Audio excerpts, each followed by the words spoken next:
자, 저는 보험 상품을요, 고객분들에게 설명할 때 가장 많이 설명하는 이점 중에 하나가 보험 상품의 비과세였거든요.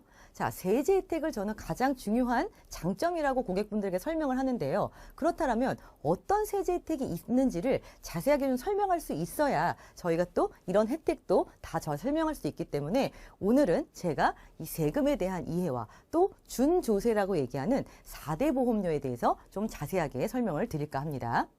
자, 여러분들이 알고 있는 세금 어떤 것들이 있으십니까? 보통 뭐 이자소득세, 뭐 근로소득세, 사업소득세 여러 가지 소득이 있는데요. 일단 좀 크게 분류를 해보자면 소득세는 종합소득이 되는 소득과 그 외에 분류과세되는 소득으로 크게 두 가지로 나눠볼 수가 있습니다. 자, 그래서 아까 제가 초반에 말씀드렸던 이자라든지 배당소득 같은 경우는 우리가 금융자산을 활용해서 얻은 이자와 배당소득에 부과되는 세금이 이자소득세, 배당소득세가 되는 거고요. 그 다음에 직장을 다니시는 분들이 내는 세금이 근로소득세고 사업하시는 분들이 내는 세금이 사업소득세죠. 그리고 나중에 연금을 받을 때 연금소득세를 내게 되는데 이 종합소득세는요. 지금 방금 제가 말씀드린 여러 가지 소득을 합산해서 누진과세하는 세금이 종합소득세입니다. 자, 그러면 기타 그 다음에 종합소득이 되지 않는 분류과세되는 소득은 어떤 거냐면 양도소득하고 퇴직소득이 있는데요. 자, 양도소득이라는 건 부동산이나 주식을 매매하고 얻은 차익에 대해서 내는 세금이거든요. 자, 그런데 이런 부동산이나 주식을 저희가 매번 사고 파는 건 아니잖아요. 어쩌다 사고 팔잖아요. 자, 비정기적으로 일어나는 소득이고 또 팔게 되면 그 매각 차익이 굉장히 규모가 크잖아요. 그래서 이런 양도소득이나 또 퇴직소득 같은 경우는요. 일반 직장을 다니다가 퇴직하게 되면 받게 되는 퇴직금에 대해서 과세하는 게 퇴직소득세인데요. 이것도 매번 일어나는 일이 아니죠. 자, 그리고 퇴직금도 굉장히 누적되는 금액이다 보니까 금액이 커요. 그래서 이 금액도 굉장히 크기 때문에 이런 퇴직소득이나 그다음에 정기적으로 잘 일어나지 않는 양도소득을 종합소득에 합산하게 되면 어이구 과세 표준이 굉장히 커져서 세율도 굉장히 높아질 뿐만 아니라 건강보험료에 미치는 영향도 굉장히 크다 보니까 따로 떼어서 분류해서 과세한다 해서 분류과세 소득이라고 저희가 표현을 합니다. 자, 그러면 분리과세하고 또 분류과세는 굉장히 다른 거예요. 자, 분리과세랑 분류과세를 헷갈리시는데 분리과세는 어떤 거냐면 아까 종합소득에서 말씀드렸던 이자와 배당소득 있지 않습니까? 예, 이자와 배당소득은 연간 2천만 원이 넘지 않게 되면 원천징수하고 분리과세로 종결합니다. 이때 이제 분리과세라는 말을 쓰는 거고요. 또 기타 분리과세는 일정한 요건을 채우게 되면 종합소득이 합산되지 않고 분리해서 과세한다고 하는데 이제 일정 요건이 금액일 경우도 있고 기준 기간일 경우도 있어요. 그래서 지금 현재 우리나라 지금 금융시장에서 분리과세 혜택을 주는 금융상품은 리츠, 그 다음에 하이힐드 채권형 펀드, 그 다음에 ISA에서 이제 연간 비과세 한도 외에 또 생기는 소득에 대해서는 분리과세 혜택을 주고 있습니다. 자, 그래서 이렇게 분리과세되는 상품, 그 다음에 분류과세되는 상품, 그 다음에 종합소득세는 이 소득에 대해서 제가 좀 말씀을 드렸는데 그러면 딱 느낌이 오실 거예요. 자, 분리과세는 일정 요건을 좀 만족해야 되고 분류과세는 따로 떼는 세금이니까 우리가 절세 포인트를 삼아야 될 건 뭐다? 맞습니다. 종합소득입니다.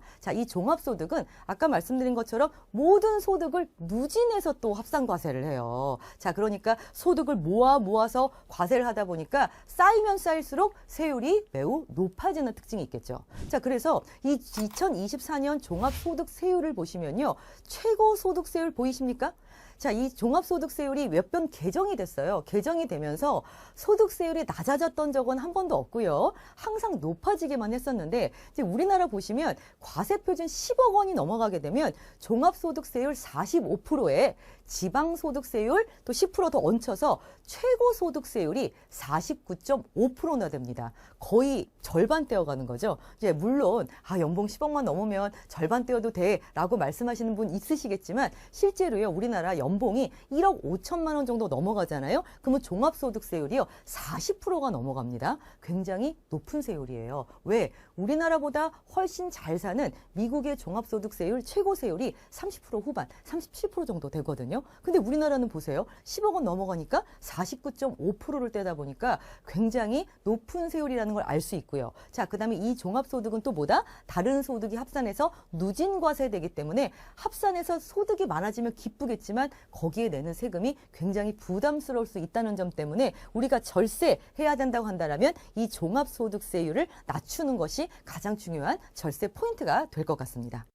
자, 그리고 이 종합소득세율을 낮추는 것과 플러스 이제 직장인분들은요 월급을 받아보시면 뭘 떼갑니까? 네, 4대 보험을 떼가죠. 근데 이 4대 보험이 뭐예요? 4대 보험은 국민연금, 그 다음에 국민건강보험, 그 다음에 고용보험, 산재보험, 이걸 4대 보험이라고 하는데 그 중에서도 우리한테 가장 큰 부담을 주는 건 뭐죠? 국민연금과 국민건강보험이죠. 자, 근데 이 국민연금과 국민건강보험은 의무적으로 꼭 내야 되다 보니까 이걸 뭐라고 얘기하냐면 4대 보험인데도 불구하고 조세의 성격을 가지고 있다고 해서 준조세라는 표현을 쓰기도 합니다. 왜? 의무적으로 내야 하니까. 자, 일단 첫 번째, 이 국민연금부터 한번 살펴볼게요. 국민연금은 지금 얼마 정도를 내고 계시냐면 지금 기준소득, 내가 받고 있는 월급의 9% 정도를 국민연금으로 납부하셔야 되는데 아마 직장 가입하시는 분들은 그만큼 못 느끼실걸요? 왜?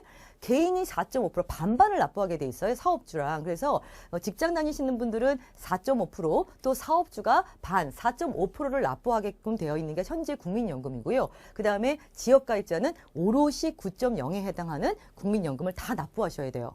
근데 국민건강보험도 동일합니다. 지금 현재 국민건강보험은 2024년 기준 7.09, 내가 받는 월급의 7.09를 납부하도록 되어 있는데요. 이것도 개인과 사업주가 반반 나눠서 내기 때문에 직장 다니시는 분들은 그렇게 부담을 못 느끼실 거예요. 누구에 비해서? 지역 가입자에 비해서. 그래서 국민건강보험도 직장 다니시는 분들은 3.54, 사업주가 3.54 이렇게 반반 나누어서 납부하도록 되어 있으십니다.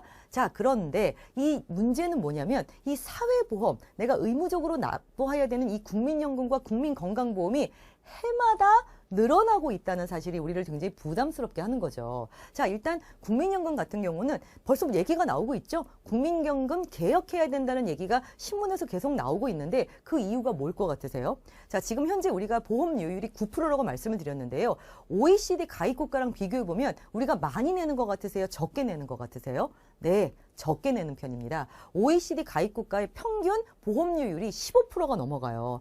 프랑스, 영국 같은 경우는 20%가 넘어가다 보니까 궁극적으로는 나중에 받을 때 소득 대체율이라고 하죠. 제가 지금 받고 있는 소득 대비 나중에 내 은퇴자금, 내 국민연금이 얼마만큼은 대체해 줄 것인가를 소득 대체율이라고 얘기하는데 소득 대체율이 보통은 50% 정도는 대줘야 되는데 50%가 안 돼요. 우리나라에 지금 40%도 지금 안 된다고 하거든요. 자, 그러다 보니까 지금 나오는 개혁안이 뭐예요? 국민연금 더 많이 내야 된다. 그리고 어쩔 수 없다. 덜 받을 수밖에 없다. 이런 얘기가 나오고 있다 보니 지금 9%에서 아마 더 올라가지 않을까, 더 부담되지 않을까를 아마 다 전 국민이 느끼고 있는 얘기 중에 하나일 거라고 저는 생각합니다. 자, 그리고 두 번째는요. 이 국민건강보험입니다. 해마다 이 국민건강보험에 대한 부담이 더 늘어나고 있다는 것도 똑같이 국민연금하고 느끼셨을 텐데 단 올해는요. 국민건강보험을 이례적으로 7년 만에 동결을 한번 한 적이 있었어요. 근데 이게 이거 올해나 내년 더 동결할 것 같지가 않죠. 그렇죠? 여러분 느끼실 겁니다. 지금 벌써부터 국민건강보험 적자, 국민건강보험 2029년부터는 마이너스가 되게 더 크게 날 것 같다는 얘기들이 신문지상에서 계속 나오고 있다 보니까 국민건강보험 오를 수밖에 없겠구나 아마 피부로 느끼고 계실 겁니다. 특히 국민건강보험은요. 아까 직장인 가입자랑 지역 가입자가 약간 다르다고 말씀드렸는데 직장인 가입자들은요. 보수 월액 외에 다른 소득이 없으면 그냥 7.09 소득에만 부과하고 끝나거든요. 근데 지역 가입자는 산정하는 방식이 약간 좀 달라요. 그래서 소득 플러스 재산을 점수화해서 60등급으로 매긴 다음에 이제 208원, 현재는 208원을 지금 곱하게 돼 있다 보니까 소득, 재산 두 개를 모두 고려하다 보니 지역 가입자들이 상대적으로 직장인 가입자에 비해서는 조금 더 부담스러운 건강보험료를 느끼고 있는 게 현실입니다. 그래서 지금도 부담스러운데 이게 늘어날 수밖에 없다라는 이 뉴스를 볼 때마다 굉장히 심적으로 더 이제 힘들 수밖에 없는 거죠. 자, 그런데 이제 이게 왜 그럴까요? 우리가 뭐 운용을 못해서 아니고요. 이건 인구 구조 때문에 어쩔 수가 없습니다. 지금 현재 60이 넘는 시니어분들이 1,000만 명이 넘어간 거 다 알고 계시죠? 자, 그런데 2023년 신생아 수 보셨습니까? 2023년 신생아 수 23만 명입니다. 자, 태어나는 신생아 수가 너무 작아요. 근데 지금 이미 60이 넘는 시니어분들은 1,000만 명이 넘어가서 해마다 굉장히 많은 수로 늘어나고 있거든요. 자, 그러면 이 비율을 보십시오. 건강보험 혜택을 받아야 될 분은 1,000만 명이 넘어가는데 건강보험을 납부해야 될 우리 인구는 점점 해마다 줄고 있으니 당연히 국민건강보험 재정이 좋을 수가 없는 거죠. 그래서 해마다 굉장히 가파른 속도로 늘었고요. 아마 내년에도 국민건강보험 거기에다 노인 장기 요양보험료도 어쩔 수 없이 오를 수밖에 없을 것 같습니다. 자, 그러다 보니 준조세에 해당되는 이 4대 보험 중에 국민건강보험, 국민연금이 늘어날 수밖에 없다 보니까 어떻게든지 우리 납부하는 입장에서는 좀 어떻게든지 좀 적게 납부할 수 없을까? 이런 것들을 고민할 수밖에 없는 것 같아요. 근데 이 국민건강보험 중에서 또 이제 이슈가 되는 것 중에 하나가 뭐였습니까? 피부양자 자격이 굉장히 깐깐해졌다는 거죠. 자, 예전에는요, 피부양자가 뭐죠? 예전에는 내가 은퇴를 하거나 소득이 줄어들게 되면 소득이 있는 배우자나 자녀에게 피부양자로 등록을 해놓고 나는 건강보험료를 납부하지 않아도 건강보험 혜택을 다 받을 수 있는 게 피부양자였잖아요. 자, 근데 이게 너무 늘어나다 보니까 피부양자 자격을 유지하는 조건을 굉장히 깐깐하게 이제 요건을 만들어 놓은 거예요. 그래서 일단 피부양자 자격을 유지할 수 있는 조건이 소득과 재산 두 개를 보셔야 되는데 일단 소득은요. 이자와 배당, 그다음 기타 연금 소득이 연간 2천만 원을 넘게 되면 피부양자 자격을 유지할 수 없습니다. 지역가입자로 건강보험료 내셔야 돼요. 자, 그리고 재산 기준도 까다로워졌는데 재산 기준은요. 재산세 과세표준액이 9억 원을 넘게 되면 소득과 관계없이 피부양자 자격 유지 박탈됩니다. 자, 그러면 재산세 과세표준 9억 원이면 시가로는 얼마 정도 될 것 같으세요? 예, 국민건강보험료의 재산세 과세표준액을 산정하는 방식이 공시지가에서 공정시장 가액 비율을 곱해서 나오는 게 재산세 과세표준액인데 재산세 과세표준액이 9억 정도 되잖아요. 그러면 시가는 한 20억 정도 안팎 유지가 됩니다. 자, 왜냐하면 보통 공시지가 가액이 시가의 한 70% 정도를 반영을 하고요. 그 다음에 공정시장 가액 비율이 보통은 60%인데 이게 또 1세대 1주택이냐 1세대 2주택이냐에 따라서 공정시장 가액 비율을 40%를 주느냐 60%를 주느냐를 결정할 수 있다 보니까 보통 재산세 과세표준액 9억입니다 라고 얘기를 하면 시가로는 한 20억 정도 안팎이 된다라고 예측하시면 될 것 같아요. 자, 근데 이 두 가지만 보면 되느냐? 그렇지 않습니다. 자, 재산세 과세표준액이 5억 4천을 넘어가는 부동산을 소유하고 있으면서 이자 배당, 그 다음에 기타 연금 소득이 연간 1,000만 원을 넘어가게 되시잖아요. 그러면 소득 플러스 재산, 이게 합산돼서 피부양자 자격 유지가 불가능해집니다. 굉장히 까다로워졌죠. 자, 그럼 이걸 제가 언제 할 수 있을까요? 건보료 내가 더 내야 되는지, 피부양자 자격을 유지할 수 있는지, 박탈할 수 있는지를 언제 할 수 있냐면 11월 달에 알 수가 있어요. 그래서 국민건강보험료에 산정되는 반영 소득을 보면요. 언제 또 한번 결정이 되냐면 이제 11월 달에 왜 결정이 되냐면 5월 달에 아까 제가 말씀드린 종합소득 있죠? 이 종합소득을 모두 합산해서 5월 달에 종합소득세 신고를 합니다. 그 다음에 사업자들, 굉장히 소득이 많은 사람들은 이제 성실 신고를 6월 달에 하시겠죠? 자, 이 소득을 모두 다 계산해서 국세청에서 10월 달에 국민건강보험공단으로 넘기게 되면 이제 공단에서 다 계산한 다음에 피부양자, 그 다음에 국민건강보험료 다시 계산해서 11월 달에 새로운 고지서를 받게 되실 거예요. 그러면 이런 것들을 계산하지 않으셨던 분들은요, 생각지도 못하게 갑자기 건강보험료를 더 납부하시게 되는 경우도 있을 수 있다는 얘기입니다. 그래서 국민건강보험료는 일단 소득 반영은 11월 달에 한번 반영이 되고요. 그 다음에 만약에 지금은 7.09지만 만약에 이게 오른다, 요율이 오른다. 그래서 만약 8%, 법정 상한선이 8%인데 이거 조만간 그죠 없어질 것 같지 않습니까? 그죠? 자, 그렇게 돼서 만약 8% 정도로 국민건강보험료율이 올랐다 그러면 이거는 1월 달에 모든 국민건강보험료를 내는 사람들한테 반영이 되기 때문에 크게 11월 달과 1월 달에 국민건강보험이 반영이 된다라고 기억하고 계시면 될 것 같습니다. 자, 그러면 이제 우리는 고민을 해야 돼요. 야, 그러면 종합소득에도 좀 빠지고 소득세도 아낄 수 있고 그 다음에 국민건강보험에도 혜택을 받을 수 있는 좀 빠질 수 있는 소득이 뭐가 있을까를 봤더니 당연히 비과세 소득이겠죠. 세금을 내지 않는 소득, 이걸 살펴보니까 아이고 옛날하고 너무 많이 달라졌어요. 그죠? 예전에는 꽤 많았거든요. 비과세 금융상품들이. 근데 지금은 거의 다 없어져서 공익신탁의 이익이라든지 청년 우대형 주택 청약 종합저축인데 이건 또 만 34세까지밖에 가입이 안 되고요.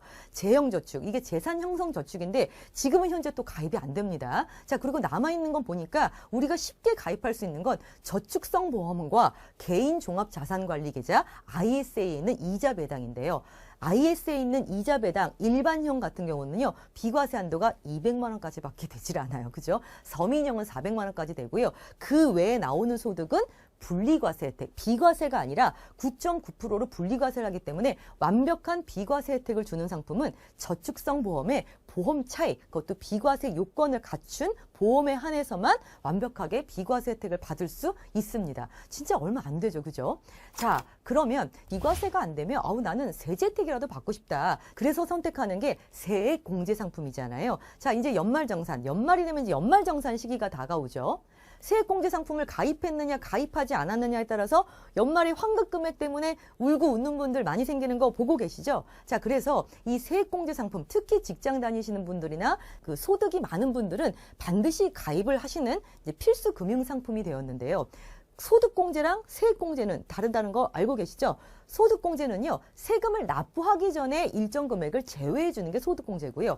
세액공제는요, 납부할 세금이 정해지고 난 다음에 여기서 일정 금액을 빼주는 게 세액공제인데 우리가 지금 얘기하는 건 세액공제 상품입니다. 가장 대표적인 게 연금저축상품과 IRP 되겠습니다. 그죠? 자, IRP는 Individual Retirement Pension이라고 하는 개인형 퇴직연금 계좌를 얘기하는데요. 이 연금저축과 IRP를 합치면 총 900만 원까지 세액공제 혜택을 받을 수 있다 보니까 이 세액공제 혜택도요, 나라에서 소득이 작은 사람에게 더 많은 혜택을 줘요. 그래서 근로소득자 총급여액이 5,500만 원 이하인 사람들은 16.5%까지 세액공제를 해줘서 최대 148만 5천 원까지 환급을 받을 수 있도록 세액공제 혜택을 만들어놨고요. 그 다음에 연봉이 좀 높으신 분들은요, 13.2% 세액공제를 받아서 최대 118만 8천 원의 환급액을 받을 수가 있기 때문에 사실 100만 원이 넘도록 환급을 받을 수 있다는 건요, 제가 볼 땐 굉장히 큰 장점 중에 하나라서 저는 소득이 있거나 소득이 높은 분들은 반드시 활용하셔야 될 상품 중에 하나가 이 세액공제, 연금저축과 IRP가 아닌가 싶습니다.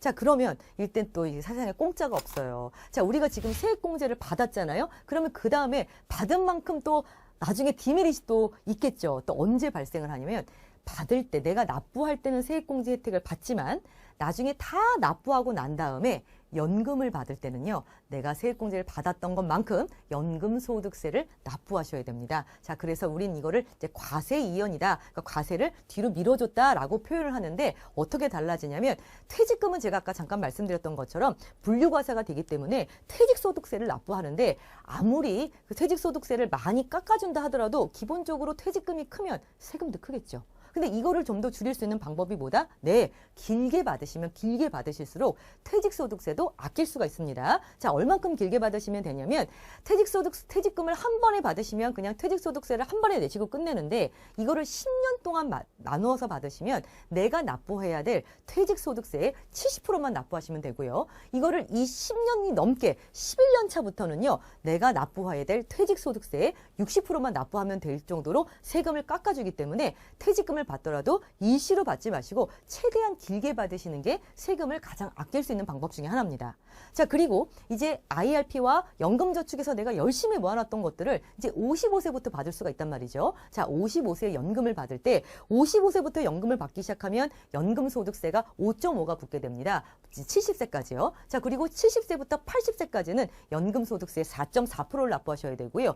80세 이후부터는 3.3으로 연금소득세가 낮아집니다. 자, 이것도 길게 오래 받으면 받을수록 세금을 아낄 수 있는 거겠죠. 자, 그런데 이게 또 내가 세금을 3.3, 4.4 받는다고 무조건 다 연금을 받을 수 있는 게 아니라 한도가 있어요. 예, 연간 한도가 1,500만 원 한도가 있는데 이게 좀 중요합니다. 이것도 사실 늘어난 거죠. 작년까지만 해도 연간 1,200만 원이었는데 이게 1,500만 원으로 늘어났긴 했거든요. 근데 만약에 1,500만 원 한도를 넘어서 연금을 받게 되시면 종합과세에 포함이 됩니다. 다 포함이 되거나 또는 분리과세 16.5% 근데 기타소득세 내셨던 것처럼 16.5% 세금 내고 종결할 수 있게끔 선택이 가능해졌어요. 이것도 선택 가능해진 거예요. 예전에는요. 연간 한도 1,200만 원 넘으면 무조건 종합소득에 합산시켜서 과세시켜버렸거든요. 근데 이제는 선택이 가능하기 때문에 아무리 가능하다 하더라도 또 세금이 비싼 편이죠. 그죠? 아무리 분리과세 해준다 하더라도 16.5%를 내야 되기 때문에 최대한 길게 연금으로 받으시는 게 가장 유리합니다. 그래서 받을 때 이런 점을 반드시 생각해보고 연금을 신청하시는 게 중요하다는 말씀을 좀 드립니다. 자, 그러면 지금까지 제가 말씀드렸던 연금, 우리가 3층 연금 보장제도를 얘기를 할 때 국민연금, 퇴직연금, 개인연금 얘기하잖아요. 그런데 이 국민연금, 이 공적연금도요. 받을 때 다 세금이에요. 종합소득에 포함이 될 뿐만 아니라 나중에 건보료 부과대상 소득이 됩니다. 자, 이것도 예전에는 연금소득의 30%만 부과대상 소득이었다면 지금은 50%로 늘어났어요. 자, 그리고 퇴직연금도 제가 지금 방금 말씀드렸던 것처럼 퇴직소득세를 내거나 연금소득세를 내야 된다는 거 방금 설명을 드렸죠. 자, 그리고 세액공제를 받는 연금저축계좌도 향후에 연금소득세를 내거나 아니면 기타 소득세나 분리과세를 낼 수밖에 없기 때문에 완벽하게 종합소득세에 포함되지 않고 이자 배당 소득세가 없으며 건강보험료 부과가 되지 않는 연금은요. 내가 개인적으로 가입하는 개인연금보험밖에 없습니다. 단 비과세 요건을 충족하시면 완벽하게 비과세 혜택을 받으실 수 있는데 이 비과세 요건 다들 기억하시죠? 이거 너무 다 알고 계시는 거라서 이 신압 같은 경우는 1억이고요. 그 다음에 월납 같은 경우는 월납 150인데 5년 이상 납입하고 10년 이상 유지하시면 비과세 혜택을 받으실 수 있습니다. 자, 이것도 점점 뭔가 혜택이 줄어든다는 거 느끼고 계십니까?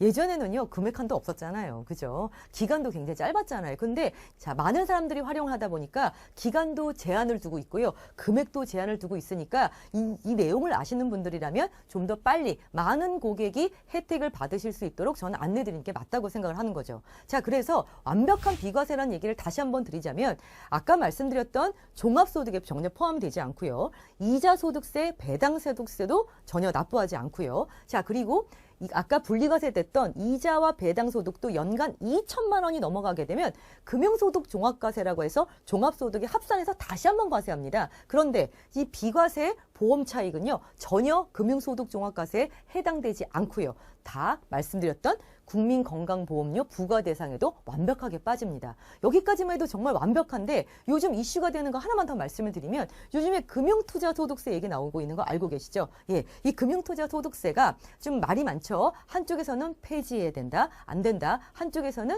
지금 재정 건전성이 좀 우려가 되다 보니까 세금을 받아야 된다고 해서 지금 어떻게 될지 모르겠지만 원래 안대로라면 2025년 1월부터 금융투자소득세는 시행하도록 되어 있는데 이 금융투자소득세에서도 이 장기저축성 보험 차익 비과세는요. 해당이 되지 않기 때문에 고객분들에게 좀 완벽한 비과세 상품이라고 안내해 드릴 수 있을 것 같아요.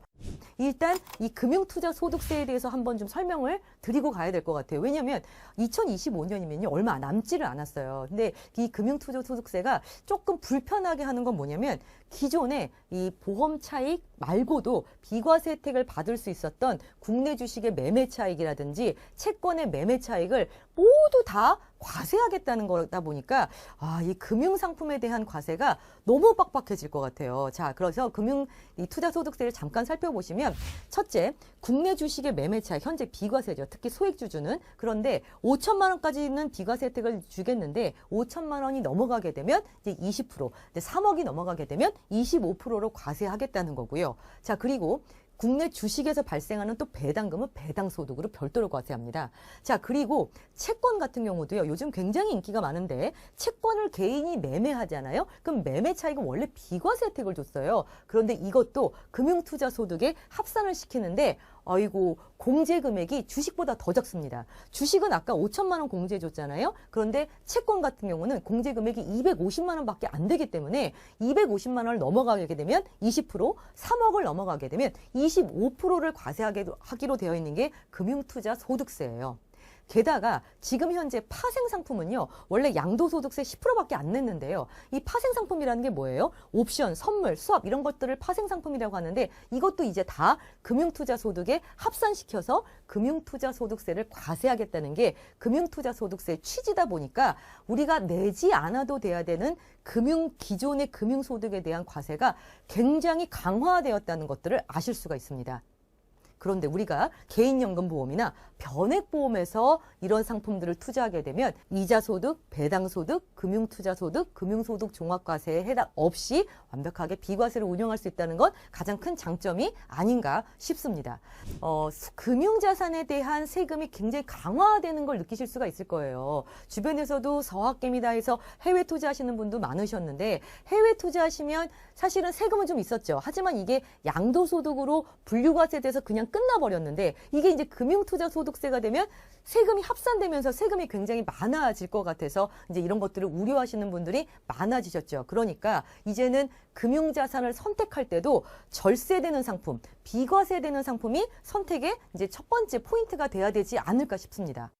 만약에 주변에서 고객분 중에서 직장을 다니고 있는 분들이라면 금융소득 2천만 원이 아니라요. 금융소득 1,000만 원에 유의하셔야 됩니다. 자, 우리가 지금까지는요. 금융소득 2천만 원을 주의했어요. 왜? 금융소득 종합과세가 2천만 원이었기 때문에 2천만 원에 포커스를 좀 뒀었고 그다음에 아까도 건강보험료 얘기할 때도 연간소득 2천이었기 때문에 2천만 원만 안 넘으면 되겠지라고 생각하시는 분이 많은데 직장인 같은 경우는요. 금융소득이 2천이 중요한 게 아니라 1,000만 원이 중요합니다. 왜?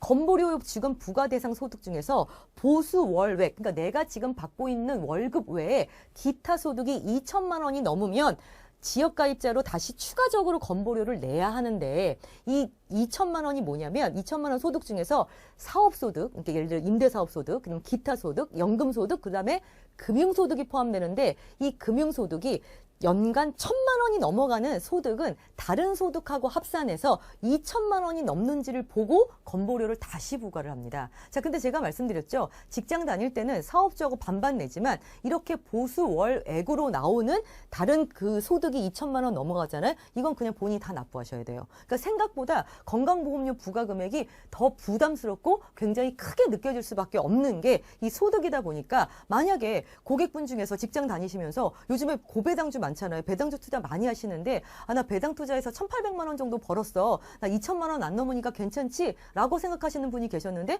알고 보니까 이분이 오피스텔 조그만 거 가지고 계셔서 월세 150을 받고 계셨던 분이에요. 그러면 임대사업 소득이 1,800만 원이잖아요. 따로따로 얘기하면 2천만 원이 안 넘지만 아까 말씀드렸던 것처럼 1,800만 원 이 임대사업소득이 있는데 금융소득이 지금 추가로 1,800 정도가 있으시면 1,000만 원을 넘어가는 이 800만 원을 여기에 합산시킵니다. 자, 그러면 지금 월급 외에 받는 소득 2,600만 원이 되기 때문에 2,600만 원에 대해서는 추가적으로 건보료를 더 내셔야 돼요. 그죠? 자, 그래서 국민건강보험료에서 직장인분들은 2천만 원이 아니라 1,000만 원의 포커스를 맞추고 소득 관리를 해주셔야겠다라는 말씀을 드립니다.